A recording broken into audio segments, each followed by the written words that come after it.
Well, hello there, health coaches. How's everybody doing today? Thank you so much for joining me. You know what? Recently, I was talking to a health coach, one of the members of our Power community, and she asked me a really good question. She was asking, well, for you, Michelle, you've been doing this for a while, like what actually works and what is working the best in terms of expanding reach? Like, is it the Facebook group? Is that the way that you're reaching more and more people every day? Is it Instagram? Is it some secret Instagram strategy? And she thought she had all these ideas of what my answer was going to be. I kind of surprised myself when I thought about it, and I said, you know what, the thing that is really, really working the hardest for me right now in terms of the amount of effort that I put in and the amount of return that I'm seeing on it is really my podcasts. So I have two of them, and I'm referring to both of them. They've really been working the hardest for me. So I thought today we could talk a little bit more about this idea of podcasting, particularly because we've had some questions that relate to it inside our Facebook group. By the way, if you're here live and you're watching and you have any questions about podcasting or about anything, this is a live Q&A, so go ahead and hit me up in the comments. That is what I'm here for. Now, I kind of realize that for some of you, or for many of you, podcasting may fall into that category of, yeah, right, maybe someday. And that's definitely how I thought about it years ago too. But I want to share more about why it's working so that maybe you will get going on your own show, and that would be kind of amazing, or simply so that you can consider what's really working in your own business and how to think about that, because we always want to try to swim with the tide, not against it. And I'm a big fan of noticing what's working and doubling down on that while letting go of the distractions that are not getting us anywhere. Now, I do want to say that before you even think about starting a podcast, before that thought even crosses your mind, before you start ripping up the mic, you need to have a solid foundation and a plan for growing a profitable business. The tactic, like a podcast would be a marketing tactic, the tactic cannot come first. Okay, first you need a strategy in place. And that's what I offer inside my free training for health coaches. It's called How to Turn Health Coaching into a Full-Time Salary. And this is your first step towards creating a profitable strategy. And you can sign up for that at healthcoachpower.com/earn. And please, please, please promise me that you will do that before you start recording any podcast episodes, okay? It is all about putting the horse before the cart. Just like to remind everybody about this. So again, you can get started at healthcoachpower.com/earn. Okay, so we have some questions that have come into the group lately, like I said, all about this idea of marketing ourselves and podcasting and how to expand our reach and communicate with our audience. And this one came from Chelsea. Chelsea said, "Hello, everyone. Would you be willing to share ways that you market yourself or creative ways to get new leads?" Chelsea, I've got like a ton to say on this, like podcast episode after podcast episode about this. But your question really reminded me of the conversation that I was having with the other health coach recently. And I thought, boom, podcasting has really been what's driving the most new leads to my business in the past year or so. I mean, there's so many ways to get new leads. If you're brand new, I always suggest that you start out by doing live in-person workshops in your community and getting yourself out there face-to-face with people. And those are great. They're great for so many reasons. But to be perfectly honest, when you're holding a workshop, I mean, how many people are you really going to be interacting with? 10? 20 would be a very large workshop. I mean, occasionally you might have an opportunity to participate in an event with hundreds, but in general, they're smaller events and you have to do a lot of them to grow your list. So they're great. And I, again, want to encourage you to start there. But like as my business has grown, that's not the playing field that I'm working in anymore. We're always thinking about how can we reach hundreds, thousands, tens of thousands of new people to sort of bring them into our world. And podcasting has been so tremendous for this because iTunes is a search engine. So people literally, and maybe some of you found this show by doing exactly this, people will literally go onto iTunes and type in whatever they're interested in or whatever they need help with, right? So people will type in health coaching or health coaches or business for health coaches or whatever, I don't know, whatever you guys are typing in, and finding the show. And I get feedback like that almost every day. Found you through iTunes, found you through iTunes. It's amazing, right? Sometimes you type something into a search engine and it pulls up results, but then there's all other results at the, if you go to iTunes, you'll get like a whole slew of different possible podcasts for you to listen to that are related to your search term. And it's just a wonderful way to be found.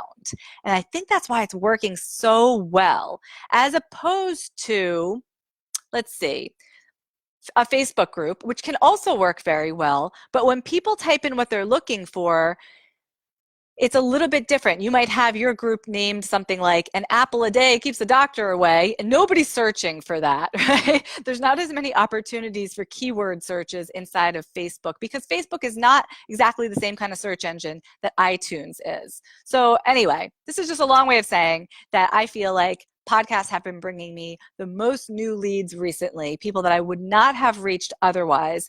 And I'm thrilled by it because it's really fun, and it's been a nice change of pace from blogging, which is what I had been doing for like the past 10 or so, no, more than that, more than 10 years. I've been finding a lot of energy in just getting up in front of the mic and speaking what I know to be true on a topic, sharing opinions, etc., because it's like more, it feels like more organic and more me than the writing that I had been doing before. I think you really have to find a medium that works for you. But Chelsea, if you haven't thought about it, you might want to consider a podcast, but please get your business strategy in place first, okay? So here's another question. And this one comes from Alex. And he says, what's your favorite way to communicate to your audience? Do you prefer Facebook, Instagram, LinkedIn, YouTube, podcasting, books, blogging, or something else? And he says, as an information sponge and a health and wellness nerd, which I think a lot of us can relate to this, he says, I love listening to podcasts. I can easily fit in 40 to 60 shows a week.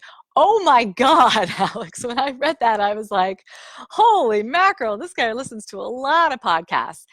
He says, between taking the bus to work, walking the dog, and the countless hours that I spend in the kitchen, I even listen to shows while I take a shower.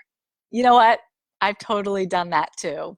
I don't drive very much though, so I don't get a lot of podcasting time in the car, but the shower, yes, that is a place that I have found time to listen to podcasts.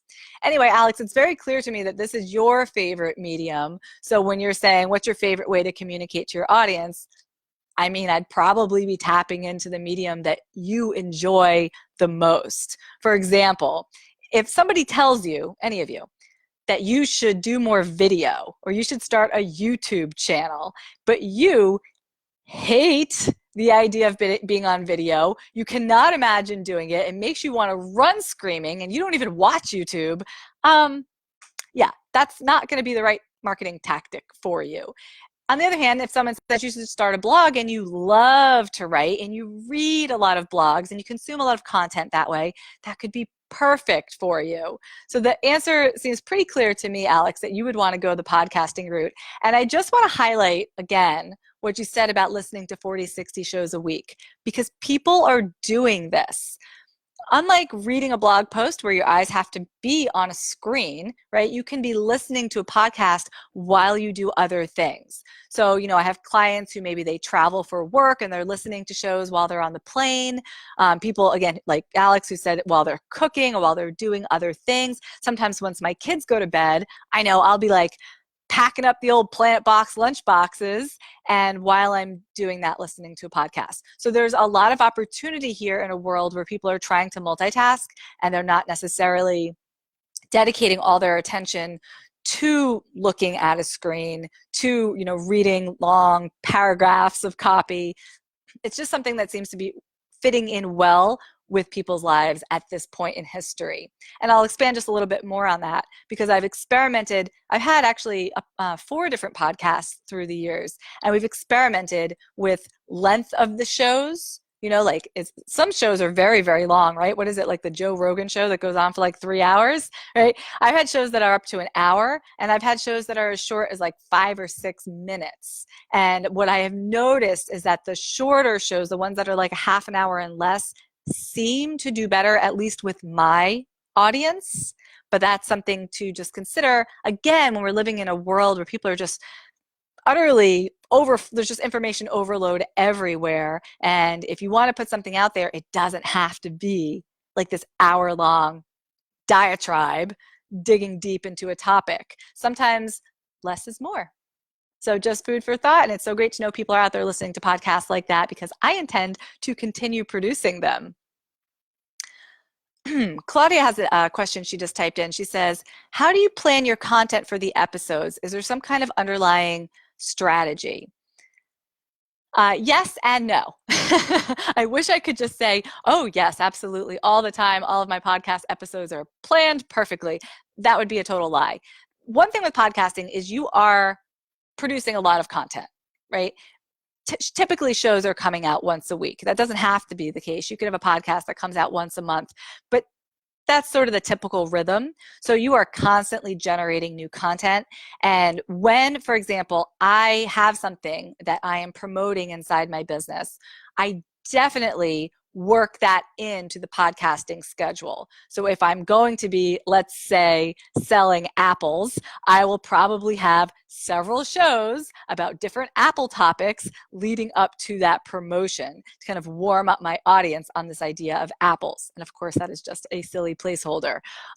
But there are certainly other times where I don't have my act together enough to do that, or I don't know what I'm going to be promoting next. And then there are episodes that kind of just happen ad hoc with whatever is relevant for me at the time. In the case of this show, I use your questions to fuel the content of the show, hoping, well, more than hoping, knowing that it's going to be relevant to you because you are actually asking these questions. But it is really nice and preferable if you can tie the content of your podcast or your blog or your YouTube video channel to what you are actually trying to sell, so that you see a return on investment.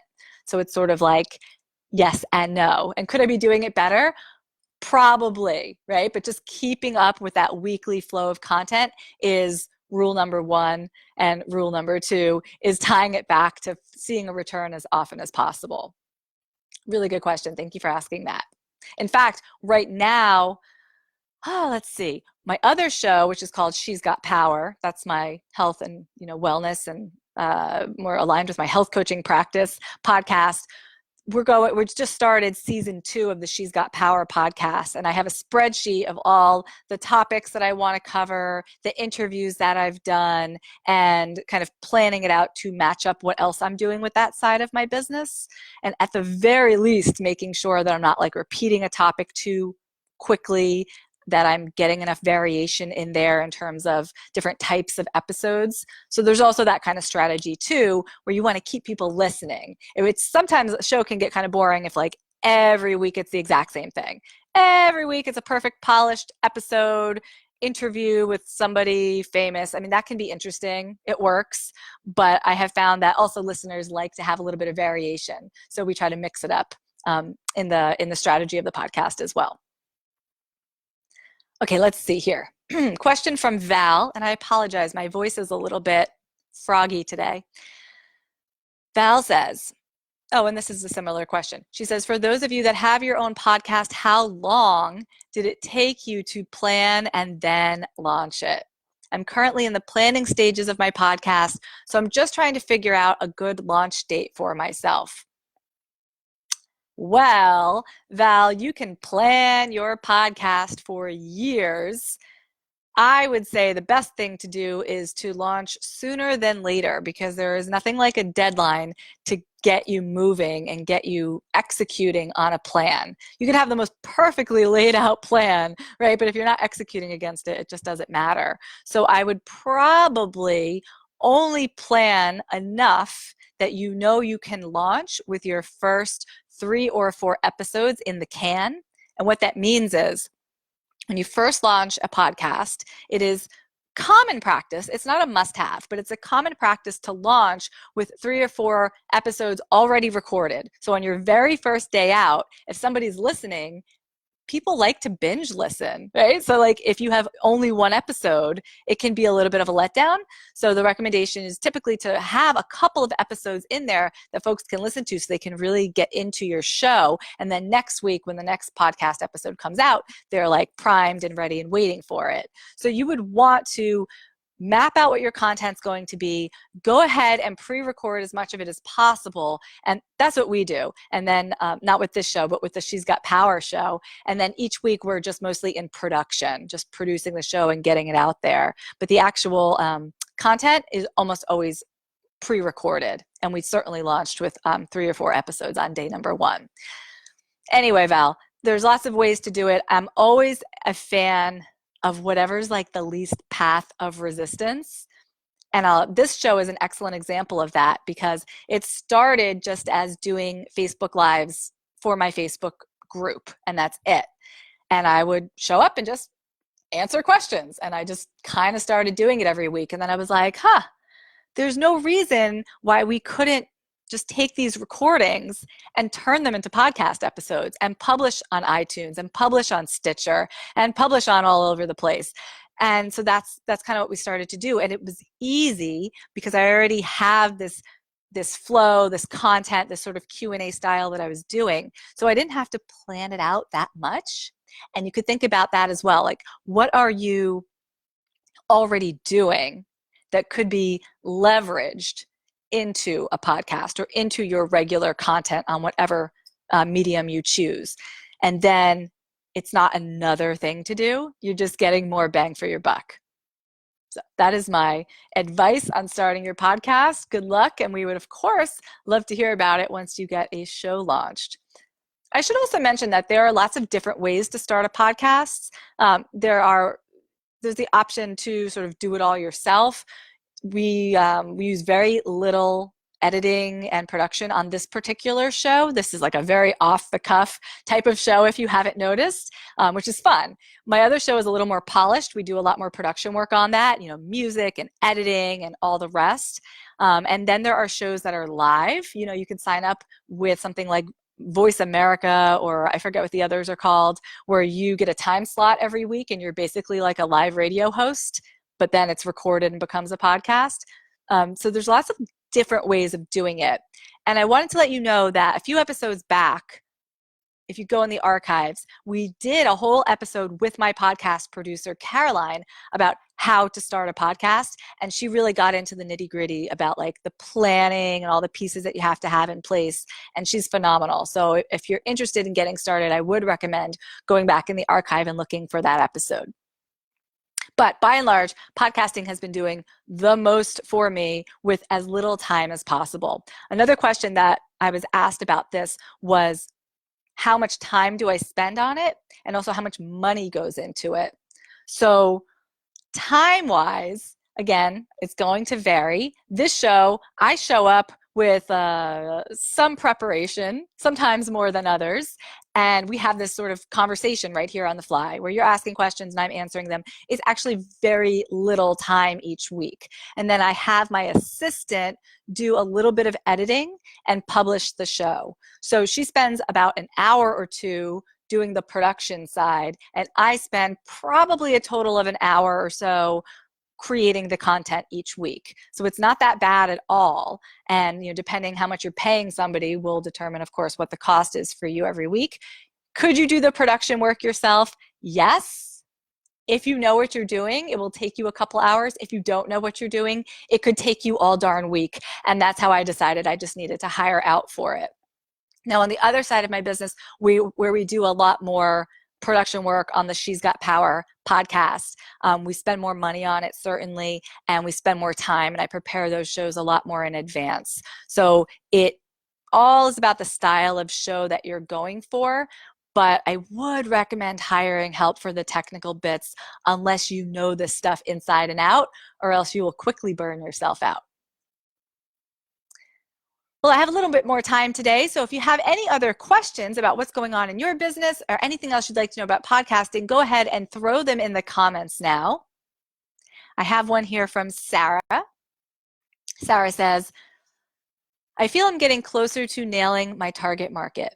What do you think about this? I help stressed and worn out mothers get fit, achieve all-day energy, and feel fabulous without sacrificing a career or family time. Oh, sounds like a dream, Sarah. Sounds like the dream we're all going for.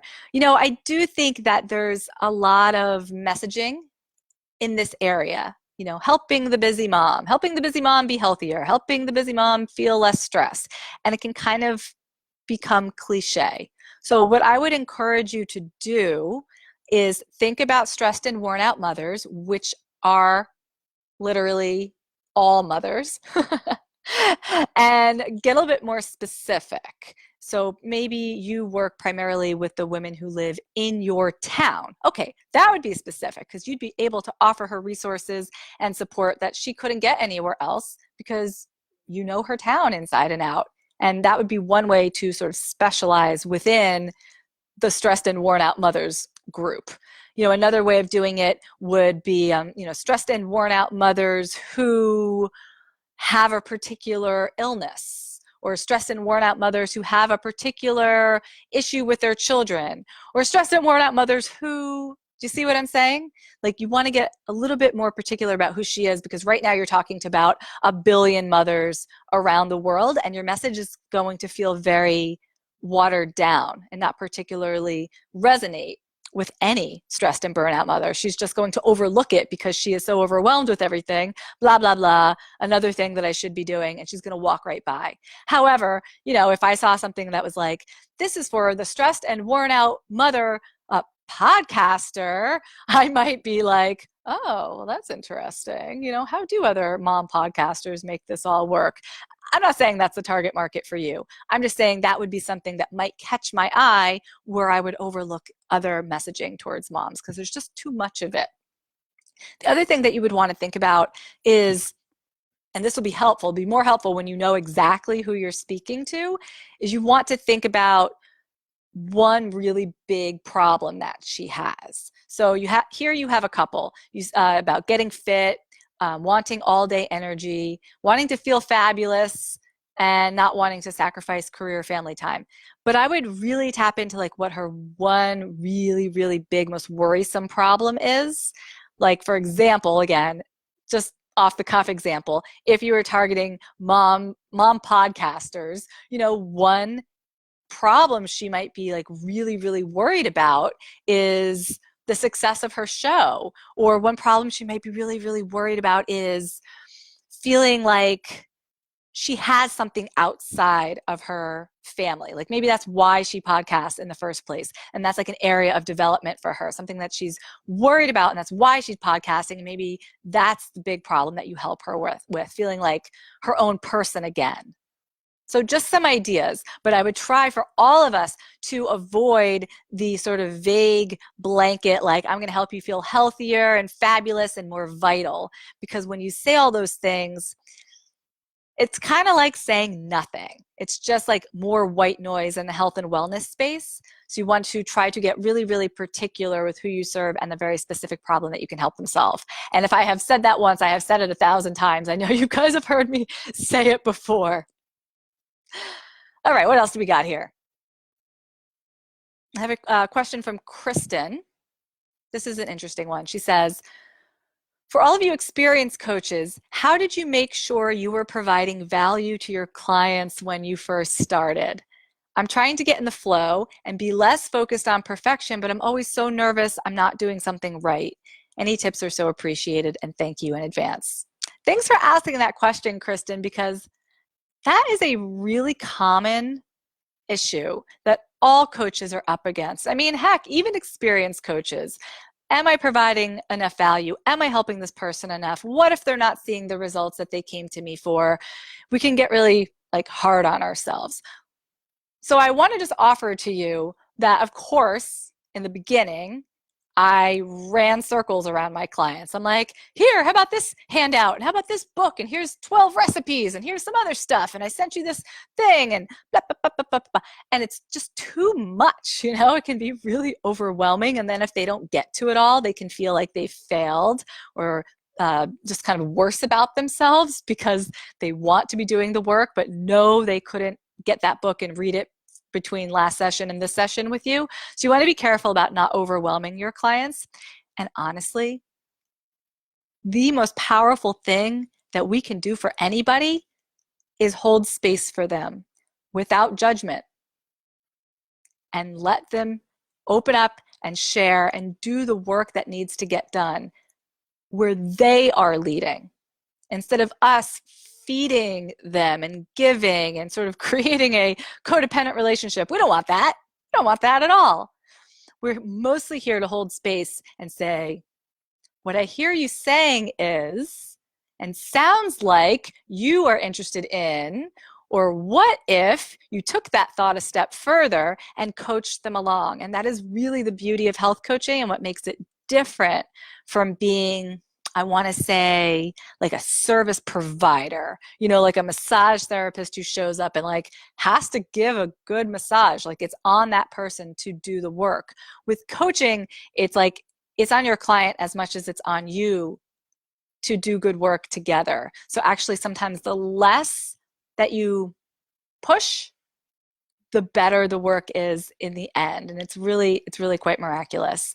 What you can do to make sure that you're doing the right thing by your client is just upholding your end of the bargain. Being there for your meetings on time, holding space, reminding them of things that they've said before, reflecting back to them, just using all of your coaching skills and drawing boundaries for them. So if you have a client who's not showing up on time, constantly rescheduling, in other ways not respecting the relationship, calling them out on it, not in a mean way, but in like, hey, here's what I'm noticing kind of way. Sometimes calling my clients out on their own BS is the most powerful conversations that we ever have. So just breathe. It's not about the handouts. It's not about giving gifts to our clients or proving ourselves. We are really there in a supporting role to them. All right, you guys, I will be back next week. So please, please, please keep asking great questions and I will keep answering them. Have a great week, everybody.